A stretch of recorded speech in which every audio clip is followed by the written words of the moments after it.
તમે વિચાર્યું છે, સ્ટ્રેસ અને ડિપ્રેશન એ ખાલી મનની સ્થિતિ નથી, એ તમારા શરીર પર પણ પ્રભાવિત થઈ શકે છે. જેની મગજ પર અસર એ છે કે યાદશક્તિ ઓછી થઈ શકે છે અથવા તો મન થાકેલું લાગી શકે છે.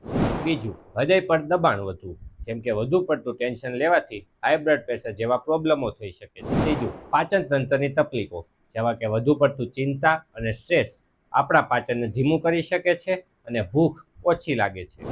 ચોથું, રોગપ્રતિકારક શક્તિ ઘટે છે, જેમ કે આપણા શરીરની ઇમ્યુનિટી ધીમે ધીમે ઓછી થાય છે અને નવી નવી બીમારીઓને આમંત્રણ આપે છે.